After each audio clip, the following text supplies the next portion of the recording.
ABC Listen. Podcasts, radio, news, music and more. Konnichiwa, Frank Kelly here, fresh from a holiday in Japan. And there's something special about escaping the everyday, isn't there? Diving headlong into a new culture, seeing the same sky but a different view, realising what makes us all the same but different. And that's precisely what we offer on the Radio National Hour. Every weekday, you'll hear stories that surprise you. You'll meet people that make the news and make you think. So next time you feel like exploring the world, just search for the Radio National Hour right here on ABC Listen.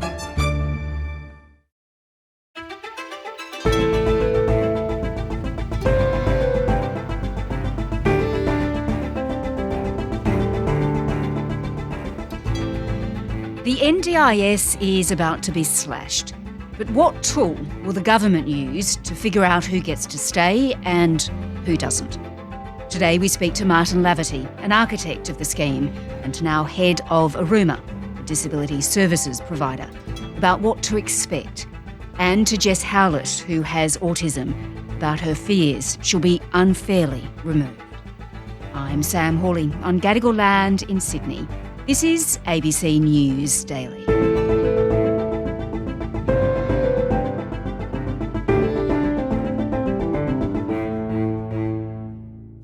Jess, you've been on the NDIS over the last few years. Just tell me, what have you relied on it for? What do you receive? I can't tell you how much it's changed my life.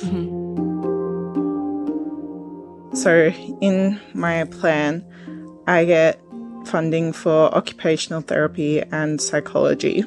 The occupational therapy helps me with day-to-day things, and they're basically strategists and problem solvers for your specific collection of needs, which is amazing to have a professional understand how your sensory profile, emotional needs, everything else tie in together and actually use what you do to help you. And a psychologist who helps me so much with my social skills, emotional regulation, sensory regulation, and understanding, especially because I just go along with anything. I'm very much a yes person because I don't understand what's okay, what is okay to say no to and what's not, which no one realizes. I also get core funding, which can be used across sort of a few different areas, including the social participation. Mostly I use that budget for support workers and cleaners. Okay, so in 2021 you were actually diagnosed with level 2 autism. Is that a late diagnosis for you, and how did you come across it? Yeah, well, it was a very late diagnosis for me. I think I was 27 at the time. I've had issues in so many different sections since I was a teenager and been bounced around from doctor to doctor to try and figure out what's going on and never been able to hold down a job. And then I was helping out at the op shop a couple of days with my mum, and one of her co-workers mentioned that she is autistic and that she had noticed some traits in me. So I went into it, and the deeper I got, the more everything resonated for me, and for once something made sense about me. It costs a fortune to get a diagnosis. You don't get diagnosed as a trend. This is not something you can do lightheartedly. It's thousands of dollars and months to do it. I got diagnosed in June 2020, early June or early July 2021. So do you think once the changes come into the NDIS that you will continue to receive the support you have been receiving in the past few years? I hope and pray every day that when the changes come in, I will still be able to stay on the NDIS. I fear that it's very, very likely that I will be in the first group kicked off, because at the end of the day, autistic people are getting targeted, especially level 2 and level 1.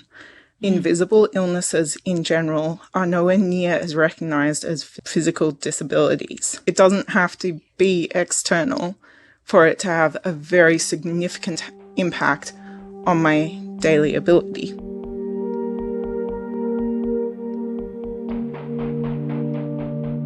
All right, well, Jess, as you said, you're really worried that you will be kicked off the NDIS.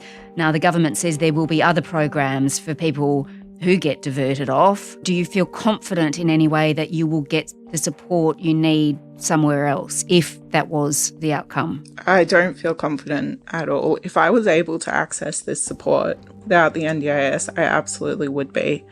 I can't afford the supports that I have now, pretty much none of them. And though you can get care plans from the GPs, they only last like 10 weeks or something. Autism doesn't go away after 10 weeks. That's not how disabilities work. OT and psych, they're both around $200 for an hour-long appointment. I've heard them say a lot recently that there were supports back before the NDIS and that the NDIS now, people, instead of going to those supports, have just gone on the NDIS. That's completely incorrect. There were no supports. If there were, they simply weren't available to everyone. You don't get to choose if you're born with a disability or if you have a disability. We don't choose that. And anyone in this world can become disabled and need to rely on the NDIS at any point in your life. It could happen tomorrow.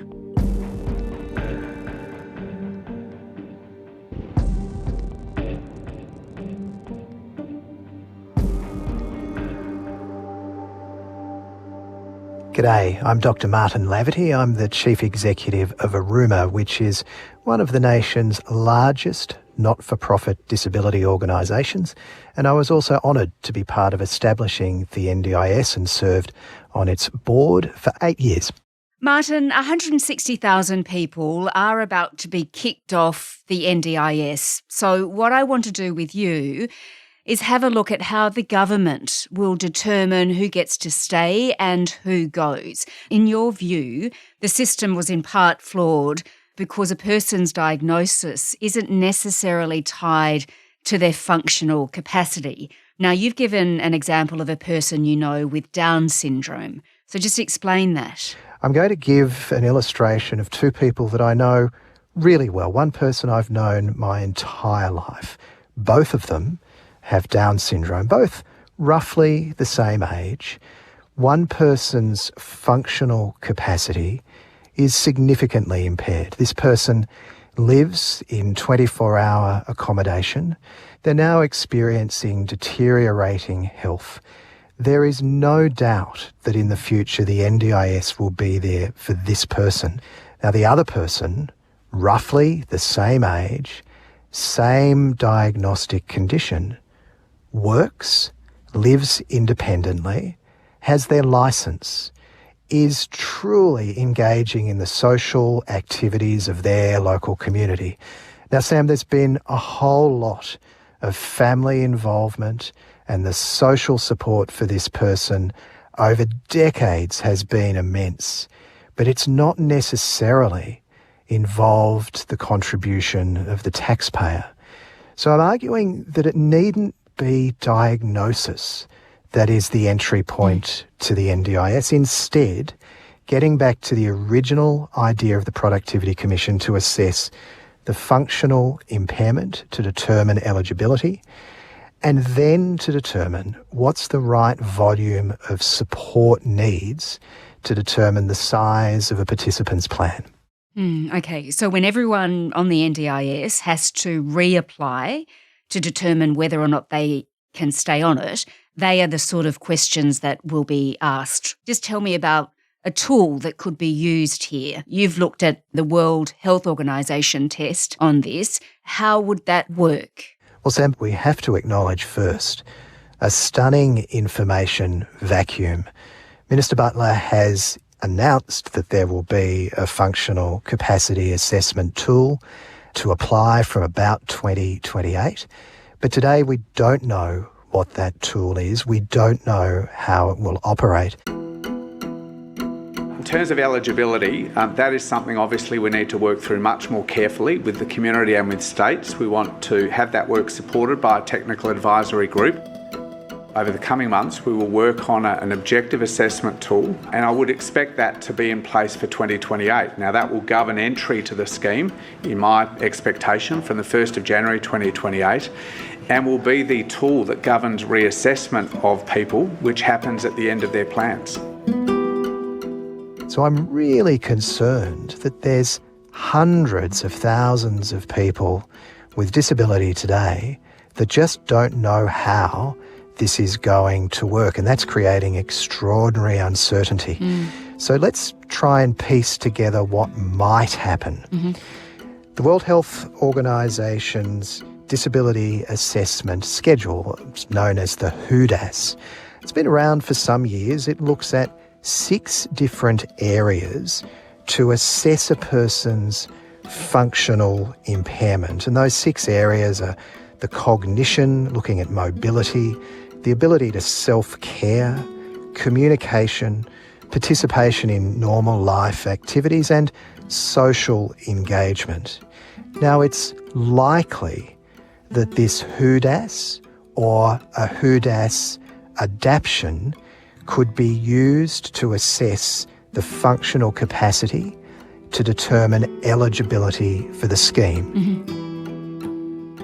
There will also need to be a tool to then determine what types of supports are also required. So the NDIS might look at eligibility, but you then might use the Instrument for Classification and Assessment of Support Needs, or the ICAN version 6, to determine a person's package. Now, it's very similar to the NDIS, but it actually maps the needs of the person to support. So again, it's looking at mobility, domestic life, community engagement, learning, the ability to undertake tasks. And for government, it's able to set parameters to determine how many people will become eligible and the types of support needs that the NDIS would fund. Okay, but put simply, these tools, they'll determine how much someone's disability affects their daily life, their functional capacity. As the Productivity Commission originally intended, that it should be a functional capacity assessment rather than the existence of a diagnosis that triggers eligibility for the scheme. All right, well, Martin, what would be your message for people currently on the NDIS who are really worried right now that they will not meet this new criteria, but they really do rely heavily on the assistance that they've been provided? Sam, Aruma supports about 5,500 people with disabilities every day.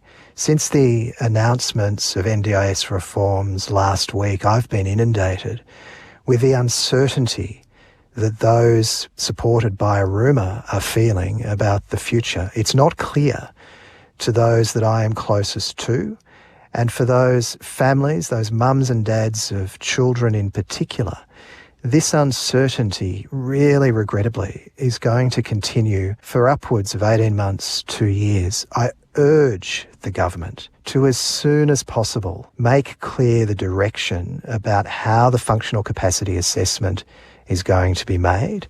How will the support needs assessments be made? What does that mean for the individuals in the NDIS today? But really importantly, to work constructively with the state governments. The state governments are quite right to be pushing back, saying you're passing an uncertain burden without the resources to embed new services. Well, that's not acceptable. We've got to find a way for state, territory and the federal governments to make sure programs are in place before these changes are implemented. Otherwise, we will see people with genuine need at risk of being stranded without services that they need.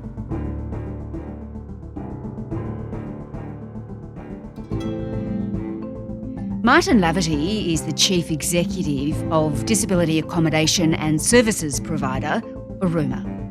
I also spoke with Jess Howlett, who has level 2 autism. This episode was produced by Sydney Peed. Audio production by Sam Dunn. Our supervising producer is David Cody. I'm Sam Hawley. Thanks for listening.